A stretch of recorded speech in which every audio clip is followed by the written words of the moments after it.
مرتضى منصور يضرب ولا يبالي، ويكشف المتورطين في وفاة أحمد رفعت، ويتوعد هؤلاء شاهد ماذا قال. ولكن قبل أن نبدأ نرجو من الجميع أن يدعو لأحمد رفعت بالرحمة والمغفرة، ولا تنسوا أن تعطروا فمكم بذكر الله والصلاة والسلام على رسولنا الكريم. أثار مرتضى منصور الجدل بعد كشف حقيقة المتورطين في وفاة أحمد رفعت. فقد صرح مرتضى منصور وأدلى بتصريحات إلى إحدى المواقع الإخبارية وقال: أحمد رفعت ده أنا جبته الزمالك وكان من أحسن اللاعيبة في مصر، وأحمد عاش طول عمره يتيم الأب وهو اللي كان متحمل مسؤولية البيت، راجل ابن راجل فعلا. بس اللي أنا مستغرب منه إن في ناس كتير بتشتغل في الإعلام الرياضي في مصر وفي المجال الرياضي ككل هم المتسببين في وفاة أحمد رفعت. أحمد رفعت ما ماتش موت عادية، أحمد رفعت مات بفعل فاعل. بس عايزين نرجع بالذاكرة لورا شوية. أما أحمد رفعت جات له سكتة قلبية في مباراة الاتحاد السكندري وفيوتشر، طلع أحمد شوبير. أنا قلت هيدافع عن أحمد رفعت ويقف جنبه في المحنة بتاعته، لقيته بيتكلم إن هو كان بيتناول منشطات وساب القصة كلها خالص وما اتكلمش في حاجة غير إن هو اتهم أحمد رفعت الله يرحمه إن هو كان بياخد منشطات.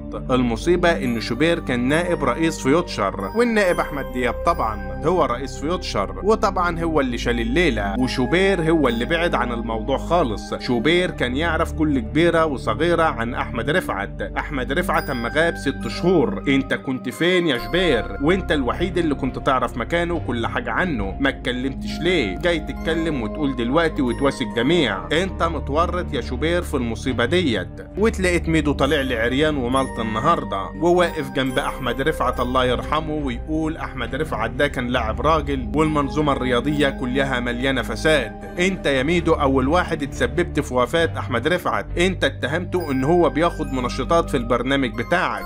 انت ما تختلفش عن شوبير في حاجة، وانت اللي كنت بتعمل دعاية انتخابية للنائب احمد دياب، وانت اللي فضلت واقف في ظهره لحد ما جبته رئيس للرابطة. انا مش عارف انتوا مستفيدين ايه انت وشوبير من الليلة ديت غير انكم موتوا احمد رفعت. وانا ما بخافش من حد وهطلع اقول لكم الحقيقة. انا عايزكم بس تدعوا لاحمد رفعت بالرحمة والمغفرة ان شاء الله.